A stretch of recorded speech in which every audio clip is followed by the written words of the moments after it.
प्यारे बच्चों, संघर्ष एजुकेशन में आपका स्वागत है। अब तक हमने दक्षता अभ्यास 3 के 15 प्रश्नों को हल कर लिया है।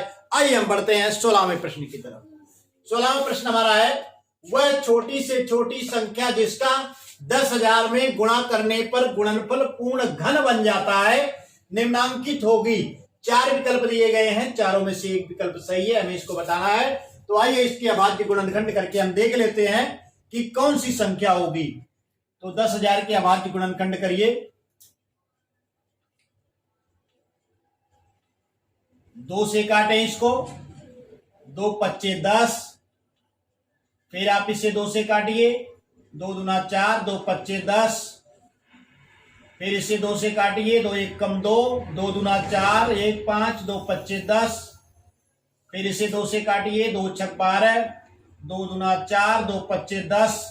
अब ये 2 से नहीं कटेगा, इसे 5 से काटिए, 5 एक 5, 1 6, 5 दूना 10, 5 पच्चे 25, फिर आप 5 से काटिए, 5 दूना 10, 5 पच्चे 25, फिर इसे 5 से काटिए, 5 पच्चे 25। तो इसके अभाज्य गुणनखंड हमको प्राप्त हो गए 10,000 बराबर हो जाएगा बराबर 2 गुणे 2 गुणे 2 गुणे 2, 4 बार 2 का गुणा है, गुणे 5 गुणे 5 गुणे 5 गुणे 5। आप देख सकते हैं कि 5 का भी 4 बार गुणा होगा। अब हम इसके 3-3 के समूह आइए बना लेते हैं। तो 2 का एक समूह बन गया और 5 का एक समूह बन गया। लेकिन आप देख सकते हैं कि यहां पर एक 2 बचा हुआ है और यहां पर एक 5 बचा हुआ है। इसका समूह बनाने के लिए 2 बार 2 का गुणा करना पड़ेगा और 2 बार 5 का गुणा करेंगे तो यह समूह बन जाएगा। तो कितने की कमी पड़ रही है? तो 2 गुणे 2, अगर ये 2 बार और 2 का गुणा होता तो ये एक समूह बन जाता और यहां पर 2 बार 5 का गुणा होता और 2 बार 5 का गुणा होता तो 5 का भी समूह बन जाता है। यानी कितने की कमी पड़ रही है? 2 गुणे 2 और 5 गुणे 5, यानी 2 गुणे 2 अगर इसमें होता तो 2 का समूह बन जाता और ये 5 गुणे 5 होता तो 5 का समूह बन जाता। यानी इतने से अगर हम गुणा कर दें तो यह पूर्ण घन बन जाएगा। तो आइए देख लेते हैं इसका मान क्या हो जाएगा। 2 दूना 4, पच्चे 20, पच्चे 100। कितने से गुणा कर दिया जाए? 100 से गुणा कर दिया जाए तो यह पूर्ण घन बन जाएगा। इसका अर्थ यह है कि इसका आंसर जो हो जाएगा, आंसर बराबर विकल्प संख्या 3, 100। इसका अर्थ यह है कि अगर 10,000 में हम 100 से गुणा कर दें तो यह पूर्ण घन बन जाएगा। तो इस प्रकार से 16वां सवाल हमारा हल हो गया है। आइए हम बढ़ते हैं 17वें प्रश्न की तरफ। तो बच्चों 17वां प्रश्न हमारा है, वह छोटी से छोटी संख्या जिसका 8,192 में भाग देने पर भागफल पूर्ण घन बन जाता है निम्नांकित होगी। 4 विकल्प दिए गए हैं, कौन सा विकल्प सही है ये हमें देखना है। तो आइए इसके हम अभाज्य गुणनखंड कर लेते हैं। 8,192, 2 से इसे काटिए, 2 चौको 8 और 0, 2 9 18, 2 छक 12, फिर 2 से काटिए, 2 दूना 4, 2 चौको 8, 2 अट्ठे 16, 2 से काटिए, 2 एक कम 2, 0, 2 दूना 4, 2 चौको 8, फिर आप 2 से काटिए, 2 पच्चे 10, 2 एक कम 2, 2 दूना 4, फिर 2 से काटिए, 2 दूना 4 और 2 पच्चे 10, 2 छक 12, फिर 2 से काटिए आप इसे, 2 एक कम 2 और 2 दूनी 4, 2 अट्ठे 16, 2 छक 12, 2 चौको 8, 2 तिया 6 और 2 दूना 4, 2 एक कम 2, 2 छक 12, 2 अट्ठे 16, 2 चौको 8, 2 दूना 4। इसके बाद गुणनखंड प्राप्त हो गए। आइए हम इसको लिख लेते हैं। 8,192 बराबर हो जाएगा कितनी बार 2 का गुणा होगा? 1 2 3 4 5 6 7 8 9 10 11 12 13 बार। तो 2 गुणे 2 गुणे 2, 2 गुणे 2 गुणे 2, 2 गुणे 2 गुणे 2, 2 गुणे 2 गुणे 2 गुणे 2, 1 2 3 4 5 6 7 8 9 10 11 12 13 बार। आइए इसके हम समान गुणनखंडों के 3 के समूह बना लेते हैं। तो एक समूह ये बन गया, दूसरा समूह बन गया, तीसरा समूह बन गया, चौथा समूह बन गया।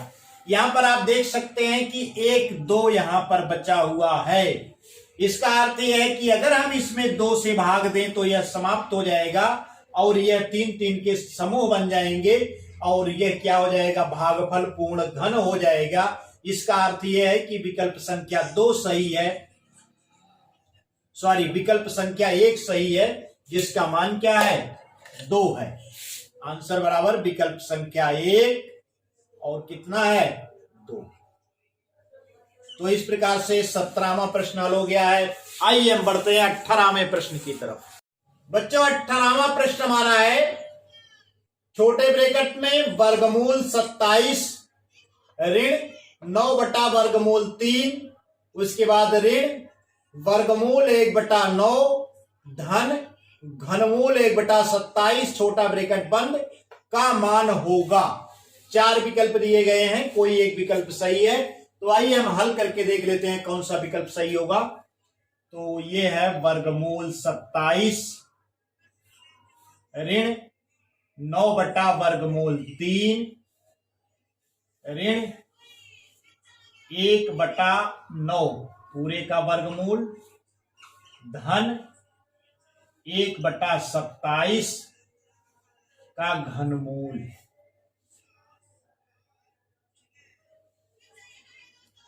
घनमूल तो आइए देख लेते हैं इसका मान क्या होगा। बराबर वर्गमूल 27 ऋण 9 बटा वर्गमूल 3 ऋण। अब यहां पर आप ध्यान दीजिए कि वर्गमूल 1/9 का मान जो हो जाएगा, ऊपर 1 का वर्गमूल 1 ही होगा और 9 का वर्गमूल क्या हो जाएगा? 3 हो जाएगा। इसका मान 1/3 आ गया। धन घनमूल 1/27, तो घनमूल 1/27 यानी 27 का घनमूल कितना होता है? 3 होता है। तो इसका मान भी 1/3 आ जाएगा। ये बराबर लिख सकते हैं वर्गमूल 27 ऋण 9 बटा वर्गमूल 3। अब यहां ध्यान दीजिए, ऋण 1/3 धन 1/3 दोनों शून्य हो जाएगा, तो इसको लिखने की आवश्यकता नहीं है। ऋण 1/3 से धन 1/3 समाप्त हो जाएगा। अब ये मान हमारा बचा है वर्गमूल 27। तो वर्गमूल 27 को आइए हम इसको देख लेते हैं। वर्गमूल 27 को आप लिख सकते हैं, 27 को लिखेंगे 3 गुणे 3 गुणे 3 ऋण 9 बटा वर्गमूल 3। अब यहां पर ध्यान दीजिए, वर्गमूल निकालना है तो जोड़ा बनाएंगे। 3 का एक जोड़ा बन गया तो ये 3 बाहर आ जाएगा। 3 त्रिकोण 9 का वर्गमूल 3 हो गया, जिसे हमने बाहर कर लिया, और 3 इसमें शेष रह जाता है, तो 3 वर्गमूल 3 ये हो जाएगा ऋण 9 बटा वर्गमूल 3। अब आइए इसको देख लेते हैं। अब इसमें आप इसमें से इसको घटा दीजिए, तो क्या करेंगे? वर्गमूल 3 से आप गुणा कर दीजिए। ये हो जाएगा 3 वर्गमूल 3 गुणे वर्गमूल 3 ऋण 9 बटा क्या हो जाएगा? वर्गमूल 3। तो इसको हमने इसमें से घटाया तो ये हो गया 3 वर्गमूल 3 गुणे वर्गमूल 3। तो 3 वर्गमूल 3 में वर्गमूल 3 से गुणा करेंगे तो वर्गमूल 3 का गुणा वर्गमूल 3 में होगा, तो ये हो जाएगा 3। तो ये प्राप्त हो जाएगा 3 गुणे 3 ऋण 9 बटा वर्गमूल 3।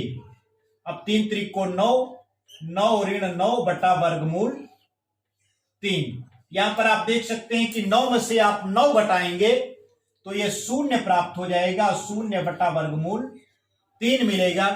और 0 में किसी भी संख्या से हम भाग देते हैं तो वह 0 प्राप्त हो जाता है, अर्थात इसका आंसर क्या हो जाएगा, 0 प्राप्त होगा। इसका अर्थ यह है कि विकल्प संख्या 3 सही होगा। आंसर बराबर विकल्प संख्या 3 और मान कितना आएगा, 0 आएगा। तो इस प्रकार से हमारा 18वां प्रश्न हल हो गया है। आइए हम बढ़ते हैं 19वें प्रश्न की तरफ। तो बच्चों 19वां प्रश्न हमारा है, यदि 2 की घात n ऋण 2 की घात n माइनस 1 बराबर 4 हो तो n की घात n का मान क्या होगा। इसमें भी 4 विकल्प दिए गए हैं और ये प्रतियोगिता में पूछा गया है इस प्रश्न को। तो आइए हम देख लेते हैं इसका मान क्या होगा सरल करके। तो आइए इसको सरल करते हैं। 2 की घात n माइनस 2 की घात n माइनस 1 इक्वल टू 4। इसमें हम दोनों पक्षों में 2 की घात n से भाग दे देते हैं तो देखते हैं क्या होता है।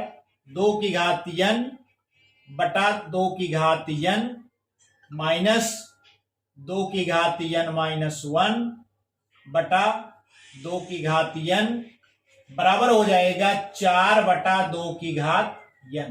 अब यहां पर आप ध्यान दीजिए कि दोनों ही पक्षों में हमने 2 की घात n से भाग दे दिया है।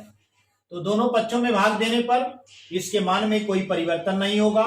आइए हम बढ़ते हैं आगे। इसका मान क्या हो जाएगा, 2 की घात n में 2 की घात n से आप भाग देंगे तो आपको 1 प्राप्त हो जाएगा, क्योंकि किसी भी संख्या में उसी संख्या से भाग दिया जाता है तो 1 प्राप्त होता है। माइनस हो जाएगा 2 की घात n माइनस 1 बटा 2 की घात n। अब यहां पर देखिए आधार समान है तो घातांक क्या हो जाएगा, ये ऊपर जाकर के घट जाएगा। तो इसे आप लिख सकते हैं 2 की घात n माइनस 1 और ये माइनस n हो जाएगा। ये ऊपर जाएगा घातांक तो घट जाएगा। ये बराबर आप लिख सकते हैं 4 बटा 2 की घात n।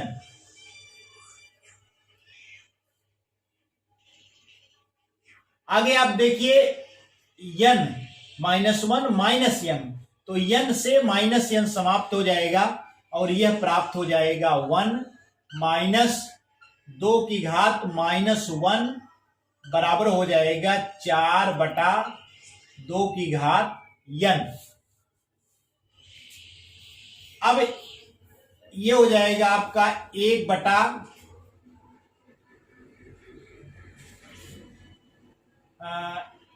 1 ऋण 1 बटा 2 हो जाएगा। ये माइनस 1 घात है तो 2 नीचे जाएगा तो 1 बटा 2 इसे आप लिख सकते। 2 की घात माइनस 1 का मान होता है 1 बटा 2 के बराबर हो जाता है। 2 की घात माइनस 1 जब नीचे जाएगा 2 तो ये हो जाएगा 2 की घात 1 यानी 1 बटा 2 हो जाएगा। बराबर आप लिखिए 4 बटा 2 की घात n। अब 1 में से 1 बटा 2 आप घटाएंगे तो आपको 1 बटा 2 प्राप्त हो जाएगा। 1 बटा 2 बराबर हो गया 4 बटा 2 की घात n। अब आप 2 की घात n को आप बाएं पक्ष में लेते आइए और 2 को आप दाहिने पक्ष में ले जाइए। आप यहां पर देखिए 2 की घात n यहां पर भाग कर रहा है, बाएं पक्ष में लाएंगे तो गुणा करेगा तो ये हो जाएगा 2 की घात n। बराबर आप लिखेंगे 2 यहां पर भाग कर रहा है तो उधर जाके गुणा करेगा तो 4 गुणे 2 हो जाएगा, यानी 2 की घात n बराबर 4 गुणे 2, ये बराबर हो जाएगा आपका 2 की घात n बराबर हो जाएगा 8। और 8 को आप लिख सकते हैं 2 की घात n बराबर 2 गुणे 2 गुणे 2। 8 को 2 गुणे 2 गुणे 2 आप लिख सकते हैं। तो आप यहां पर देख सकते हैं 2 की घात n बराबर हो जाएगा 2 की घात 3। अब 2 की घात n बराबर 2 की घात 3 हो गया तो n बराबर कितना हो जाएगा, n बराबर हो जाएगा 3। तो सरल करने पर हमको n का मान प्राप्त हो गया। अब हमें निकालना क्या है, n की घात n निकालना है। तो n के स्थान पर आप 3 रख दीजिए और 3 की घात 3 हो जाएगा, क्योंकि n का मान 3 है तो n की घात n 3 की घात 3 हो जाएगा और 3 की घात 3 हो जाएगा। 3 का 3 में 3 बार गुणा, तो 3 त्रिक को 9 त्रिक 27 प्राप्त हो जाएगा। यानी इसका आंसर जो होगा वह क्या हो जाएगा, 27 हो जाएगा। तो कौन सा विकल्प सही है, विकल्प संख्या 4 सही है और मान कितना है, 27। तो इस प्रकार से 19वां प्रश्न भी हल हो गया है। उम्मीद करता हूं कि आपकी समझ में आ रहा होगा, और यदि आपकी समझ में आ रहा है और अभी तक आपने हमारा चैनल सब्सक्राइब नहीं किया है तो संघर्षी एजुकेशन यूट्यूब चैनल को सब्सक्राइब करें और बेल आइकन को प्रेस करें, जिससे हमारे नए नए वीडियोज की नोटिफिकेशन आपको बराबर मिलती रहे। धन्यवाद।